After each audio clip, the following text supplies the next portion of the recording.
Es un placer estar hoy con ustedes para guiarlos a lo largo de esta teleclase. Mi nombre es Adriana González, soy la profesora de la materia Introducción a la Filosofía. Hoy vamos a desarrollar algunos temas para profundizar en el programa de la materia que ustedes ya tienen leído. Ustedes saben que los objetivos generales de la materia tienen como propósito que puedan estudiar la efectividad que han tenido las teorías políticas, luego para que puedan reconocer los procesos sociales que han generado sistemas políticos y sociales, para finalmente detectar cuáles son los límites en que estas teorías pueden aplicarse. Bien, ahora veremos el esquema conceptual general de la materia. Ustedes han visto que se divide en 4 módulos. En el primer módulo vamos a ver la filosofía antigua, cuya problemática es el hombre en relación con la naturaleza o el cosmos. Y representantes de esta época veremos a los presocráticos, a Sócrates y los sofistas, a Platón y a Aristóteles. En el segundo módulo, que corresponde a la filosofía medieval, la problemática es la relación entre Dios y su criatura. Representantes de esta época tenemos a San Agustín, a Santo Tomás y a Guillermo de Ockham. En el módulo número 3, que corresponde a la filosofía moderna, la problemática es el conocimiento y el sujeto. Y los representantes de esta época son Descartes, Hume, Kant, Hegel y Marx. Y en el módulo 4, que corresponde a la filosofía contemporánea, la problemática es el lenguaje y el existente. Y los filósofos que en su programa representan a esta época son Husserl, Heidegger, Popper y Kuhn. Con respecto a los objetivos específicos, ustedes ya han visto que se trata de poder entender cuál es la problemática de cada teoría filosófica para luego poder comparar los aspectos principales de cada teoría ubicados en su contexto de surgimiento. Bien, con respecto al esquema conceptual del primer módulo, es decir, el que corresponde a la filosofía antigua, vemos que inaugura la filosofía este movimiento llamado presocráticos, que abarca a los milesios, a Pitágoras, a Parménides y a Heráclito. Luego aparecen Sócrates, que es el maestro de Platón, que a su vez es discípulo de Aristóteles. Bien, lo que yo he traído para profundizar en esta teleclase tiene que ver con la actitud filosófica y su vinculación con la personalidad de Sócrates. Por lo tanto, vamos a comenzar hablando de la figura de Sócrates, refiriéndonos a su personalidad, y la actitud filosófica la veremos en relación a la coherencia entre pensamiento y acción, entre virtud y práctica, que es lo que ha caracterizado a la vida de Sócrates. Y pondremos en relación a la actitud filosófico-socrática 2 mitos platónicos: el mito del nacimiento de Eros y el mito de la caverna.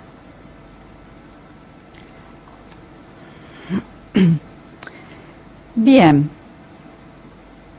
para comenzar a desarrollar estos contenidos específicos que he traído hoy para profundizar en la filosofía antigua, quiero comenzar aludiendo a una característica de Sócrates que lo sitúa frente a la crisis moral e intelectual de la Atenas de su tiempo. Ustedes saben, porque ya han leído los textos, que los sofistas se caracterizaron por introducir en Atenas la relativización tanto de la moral como del conocimiento, y por lo tanto cayeron en una subjetividad bastante extrema.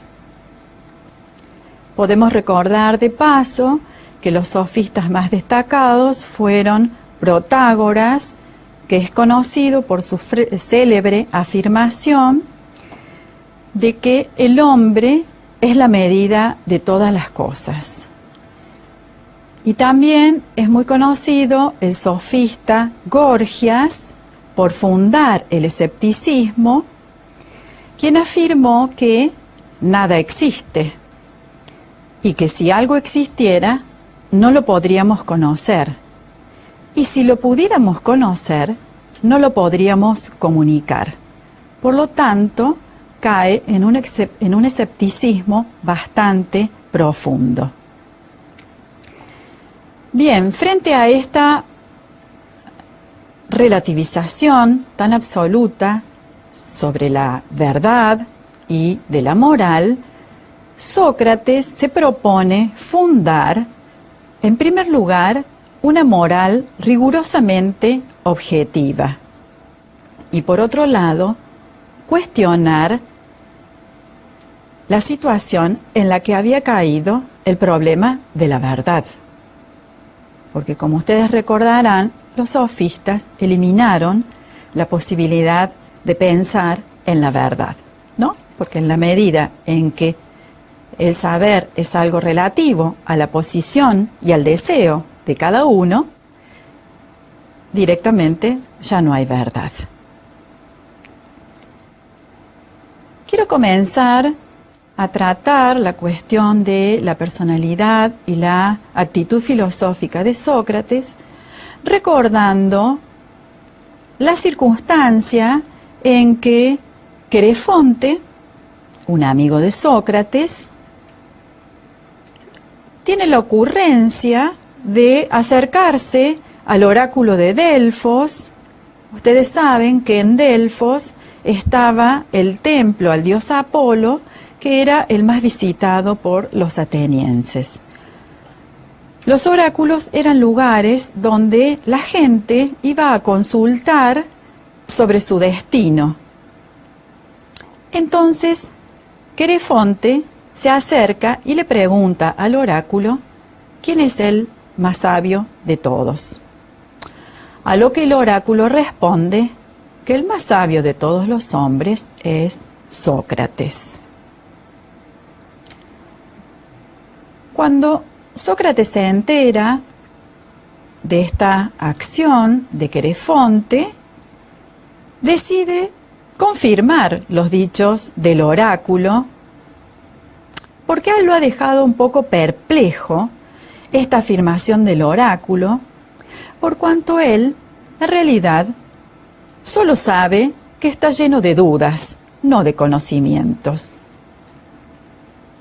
Pero Sócrates era un hombre muy creyente y por lo tanto piensa que el Dios no puede mentir. Para confirmar los dichos del oráculo, emprende dos tareas.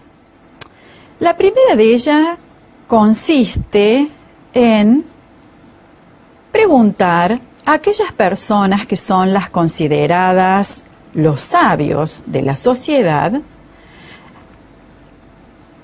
sobre algunas cuestiones que él considera que, si son sabios, deben tenerlas muy bien sabidas. Entonces decide comenzar por los políticos, pues considera que los gobernantes deben saber muy bien acerca de la justicia, en la medida que es función del gobernante promover un Estado justo donde las personas puedan desarrollarse precisamente en el orden de la virtud. Así es que se acerca a los políticos y les pregunta ¿qué es la justicia? Y Sócrates se da cuenta que no saben aquello que creen saber y aquello de lo que tanto hablan.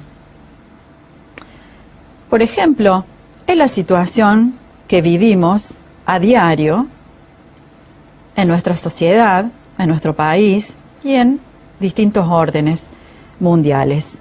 Los políticos, los gobernantes, los funcionarios se presentan como personas que saben muy bien cuáles son los destinos a los que quieren llevar la sociedad. Por lo tanto, parecen saber acerca de la justicia, de la verdad, de la economía y de todas las necesidades que tiene una sociedad. Cuando Sócrates hace esta pregunta a aquellos que se consideran sabios en la sociedad, está poniendo en práctica lo que ustedes ya han leído acerca del método. Ustedes saben que el método, la mayéutica, consta de dos partes. La primera parte, que consiste en la ironía o la refutación, y que es precisamente este proceso de preguntar al interrogado hasta conducirlo a que él mismo se dé cuenta de que estaba en el error. Por eso es que el primer paso del método se llama refutación. La segunda clase de personas a la que Sócrates decide interrogar es a los poetas. ¿Por qué? Él ve que los poetas, en sus poemas, dicen cosas hermosas, cosas maravillosas y hasta cosas muy profundas. ¿Qué ocurre entonces? Que cuando se acerca a alguno de estos poetas, estos le contestan que en realidad no saben lo que dicen en sus poemas, porque el poeta escribe por una especie de inspiración divina. La inspiración precisamente alude a eso, a que hay un Dios que indica qué decir. Por lo tanto, no están seguros de lo que están diciendo. Y además, sostienen los poetas que la verdad de cada poema la tiene o la descubre por interpretación cada uno de los lectores y por lo tanto depende de tantas lecturas como de lectores hay.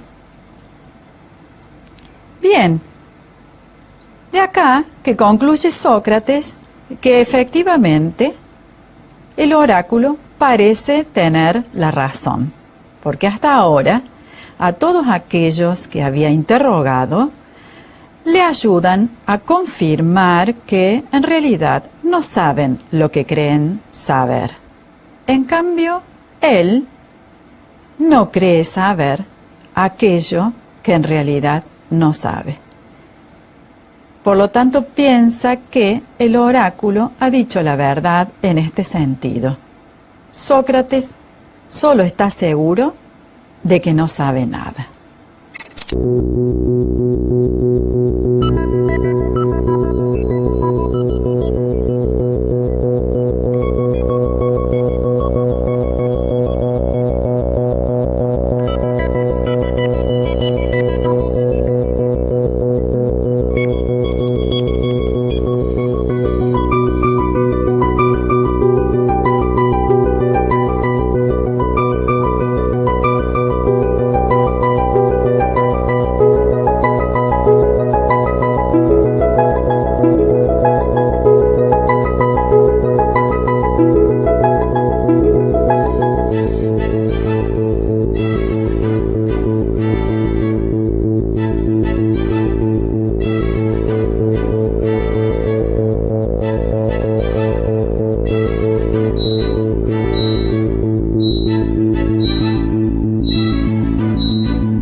Bien, retomamos lo que estábamos diciendo acerca de la forma en que Sócrates intentó confirmar los dichos del oráculo. La tercera clase de personas a la que él decide interrogar es a los artesanos, es decir, zapateros, herreros, carpinteros, es decir, a todos aquellos que fabrican todo lo que hace falta en una sociedad para satisfacer las necesidades. Entonces Sócrates descubre que en realidad estos artesanos sí tienen un saber positivo. Saben lo que hacen y saben cómo se hace. Por lo tanto, tienen un saber bastante amplio. ¿Cuál es el problema? Sócrates descubre que, por saber hacer tan bien su oficio, se creen habilitados para opinar sobre cualquier otro tema. De manera que los artesanos opinan sobre la política, opinan sobre la religión, opinan sobre el arte, opinan sobre todo sobre las cuestiones más importantes que circulan en una sociedad. Esto se parece mucho a circunstancias que nosotros podemos ver, sobre todo en los medios de comunicación, cuando, por ejemplo, los periodistas, para generar audiencia o aumentar el rating, entrevistan a alguna personalidad de la política, del arte o del deporte. Me hace acordar sobre todo a la época en que Maradona era el número 10 y que obviamente los programas periodísticos sumaban mucho rating invitándolo. Generalmente empiezan preguntando por el deporte, pero terminan preguntándole cuestiones para las cuales él no estaba preparado. Por ejemplo, sobre el futuro del país, sobre cómo marcha la política, cómo ve la economía de la Argentina, que obviamente todo esto surgía de su vinculación con algunos gobernantes de turno. Bueno, a esto es a lo que se refiere Sócrates. Por mejor que una persona sepa realizar su arte, su oficio o su profesión, nada lo habilita para sentirse el sabio que puede hablar de cualquier otra cuestión para la cual no se ha preparado. De modo que, nuevamente, descubre Sócrates que el oráculo ha dicho la verdad. Todos estos personajes interrogados han demostrado creer saber algo que no saben, mientras que él solo ha confirmado que su sabiduría probablemente tenga que ver con no creer saber aquello que no sabe. Por esta vía, Sócrates establece lo que se conoce como el principio de la ignorancia, que es algo así como un punto de partida para alcanzar el conocimiento. Sería algo así como hurgar dentro de nosotros mismos y descubrir cuáles son los preconceptos, los prejuicios que están ahí para obstruir nuestra posibilidad de ver la verdad. El principio de ignorancia es, en definitiva, el punto de partida para todo conocimiento posible. Ocurrió en otra oportunidad que Sócrates andaba circunstancialmente por la isla de Delfos, entonces decidió acercarse al oráculo y preguntarle él mismo acerca de quién es el más sabio de todos. Por una cuestión de curiosidad, supongo, imaginen ustedes que le habrá quedado a Sócrates esta especie de curiosidad a ver cómo es que el oráculo dijo esto. Y le ocurrió una cosa muy interesante que también marca el sentido de su filosofar. Cuando él iba llegando al templo, al dios Apolo, ve en el frontispicio una frase que estaba escrita y que decía: «Conócete a ti mismo». No sé si ustedes saben qué es el frontispicio. Los edificios clásicos, sobre todo los edificios griegos, se caracterizan por tener una fachada en forma triangular sostenida por las columnas.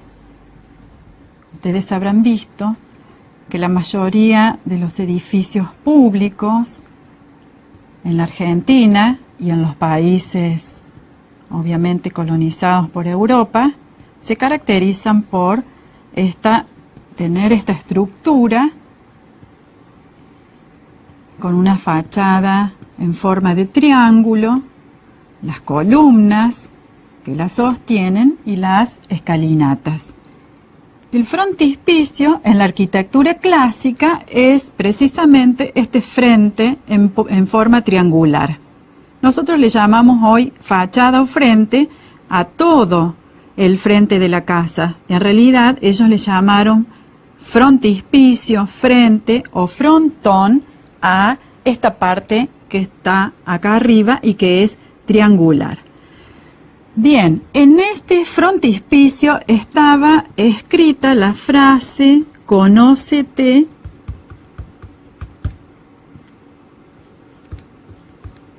a ti mismo». ¿Sí?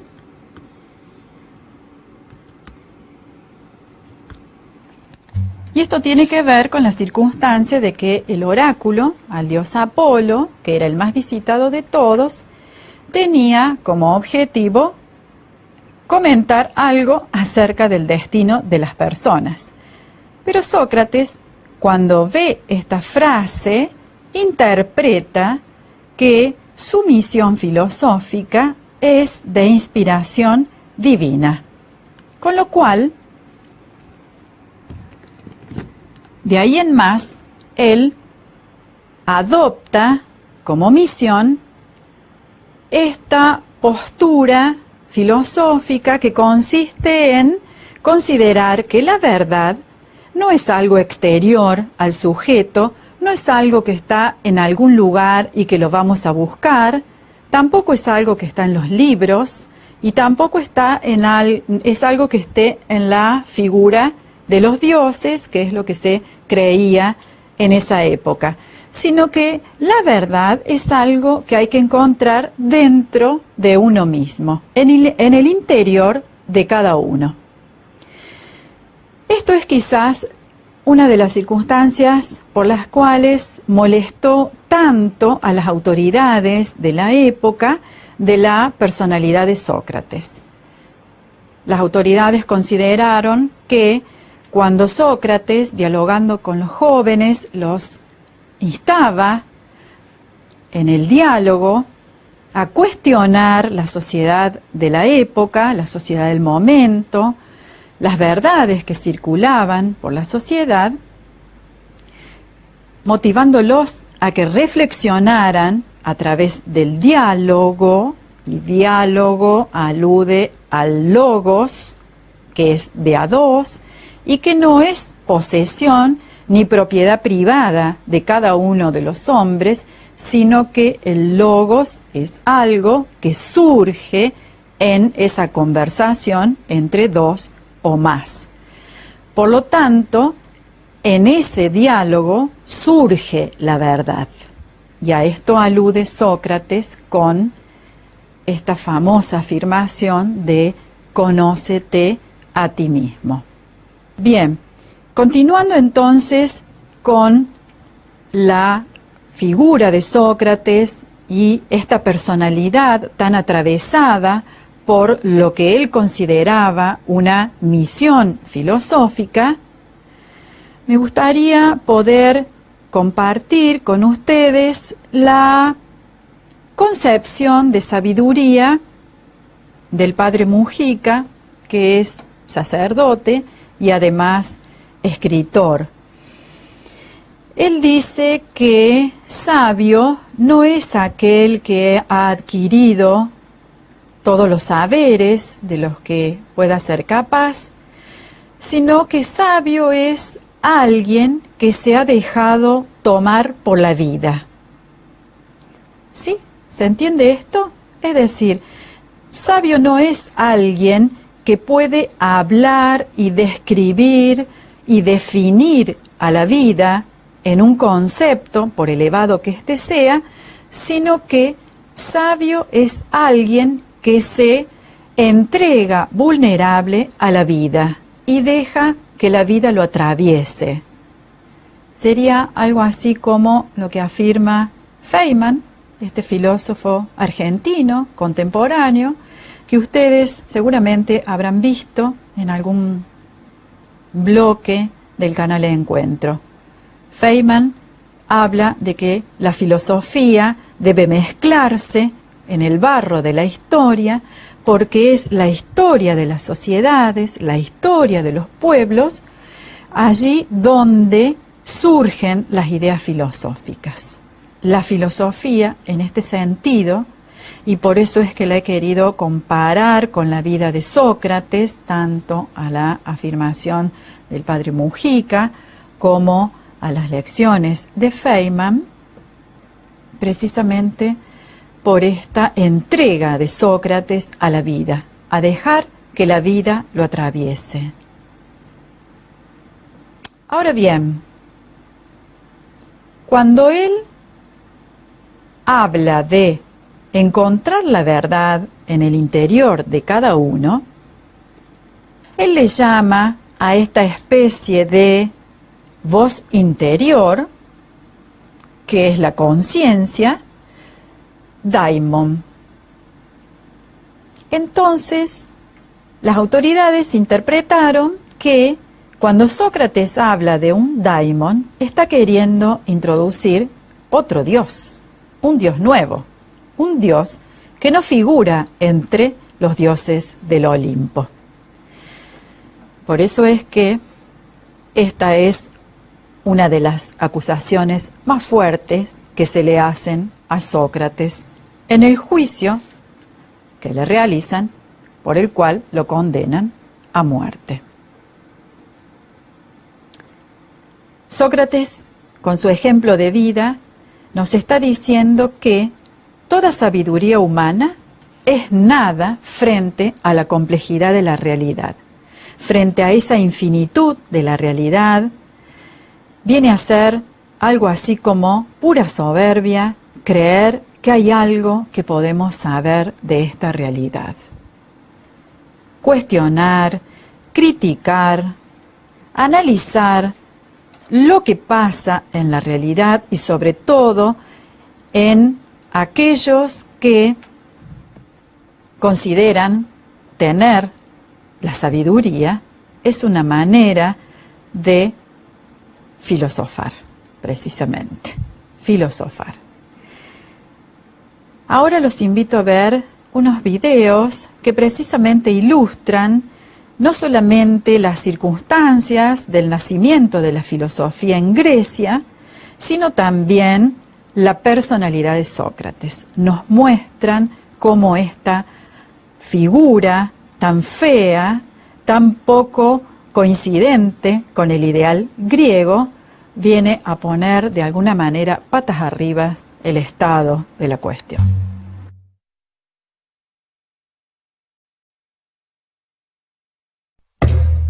Filosofía proviene de una palabra griega que significa amor por la sabiduría.